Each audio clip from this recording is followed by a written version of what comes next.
Hi అండి, welcome to Gruhalakshmi channel. Good morning అండి. అందరు బాగున్నారా? ఇప్పుడు 11:30కి జ్యూస్ చూపిస్తున్నాను కదా. ప్రతిరోజు రకరకాల జ్యూస్ నేను బోరు కొట్టకుండా ఏ రోజుకి ఆ రోజు వెరైటీగా నేను జ్యూసులు తయారు చేసి చూపిస్తూ ఉంటాను మన ఛానల్లో. 11:30కి కరెక్ట్గా మనకు గృహలక్ష్మి ఛానల్లో జ్యూస్ ప్రత్యక్షం అవుతుంది.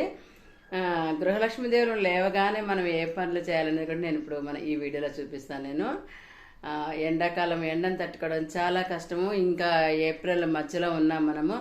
మేలో అయితే చెప్పక్కర్లేదు, ఎండలు భయంకరమైన ఎండలు వస్తాయని చెప్తున్నారు.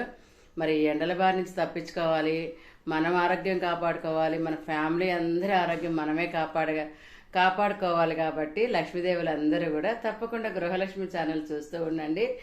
ఎలాంటి వంటలు చేసుకోవాలి, ఎలాంటి జ్యూసెస్ తాగాలి, మనం పిల్లల్ని ఎలా జాగ్రత్తగా చూసుకోవాలి, మన పెద్దవాళ్ళకి ఎలాంటి జ్యూస్ ఇస్తే వాళ్ళు వడదెబ్బను తట్టుకుంటారు. అమ్మమ్మ, తాతయ్య, మామయ్య గారు, అత్తయ్య గారు వీళ్ళు ఉంటారు కదా పెద్దవాళ్ళు, వాళ్ళు కూడా వడదెబ్బ నుంచి ఎలా తట్టుకోవాలి. ఇంట్లో ఉన్నా కూడా వాళ్ళకి ఆ ఎండ ఎఫెక్ట్ అనేది పెద్దవాళ్ళకి తగులుతుంది అనమాట. ఇంట్లో ఉన్నా కూడా తట్టుకోలేరు.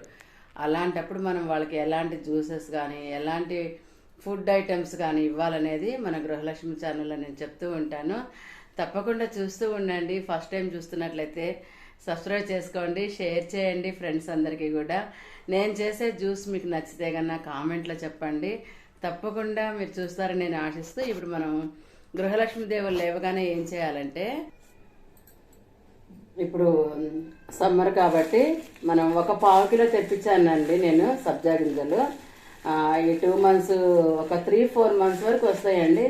1/2 కిలో తక్కువే ఉంటాయి కాస్ట్, ఒక 40 రూపీస్ ఉంటాయేమో. కానీ 4,000 ప్రయోజనాలు ఉంటాయి మనకు. అంత తక్కువ కాస్ట్లో అంత బెనిఫిట్స్ ఉంటాయి వీటిల్లో. సబ్జా గింజలు అంటారు, మీకు అందరికీ తెలిసే ఉంటుంది. నేను ఈ డబ్బాలో పోసుకున్నాను కొంచెము. లేవగానే మన లక్ష్మీదేవులు ఏం చేయాలంటే, ముందు ఒక 2 స్పూన్స్, మన ఇంట్లో ఎంతమంది ఉంటారో వాళ్ళని బట్టి మనం ఈ సబ్జా గింజలు అనేది నానబెట్టేసేయాలన్నమాట. నేనైతే ఒక 3 స్పూన్స్ వేస్తున్నా, ఎందుకంటే బాదం మిల్క్, చల్లని బాదం మిల్క్ చూపిస్తాను నేను మీకు ఇప్పుడు తయారు చేసి. ఈరోజు ఇదిగోండి, ఇలా కూజాల వాటర్ మాత్రమే వాడుకోవాలి అన్నిటికీ.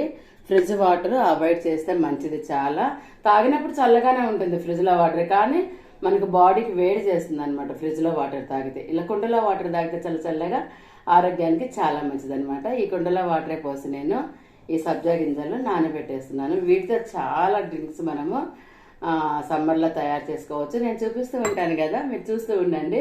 నిద్ర లేవగానే మనం చేయాల్సిన పని ఇదండి, ఓకేనా? ఇంకా మంచి వీడియోతో, మంచి చిట్కాలతో మన ఆరోగ్యం ఎలా కాపాడుకోవాలి ఎండలతో అనేది నేను మళ్ళీ ఇంకొక వీడియోలో నేను చూపిస్తూ ఉంటాను. ఛానల్ మాత్రం తప్పకుండా సబ్స్క్రైబ్ చేసుకోండి, కామెంట్ పెట్టండి, లైక్ అయితే ఇవ్వండి తప్పకుండా. బాయ్ అండి.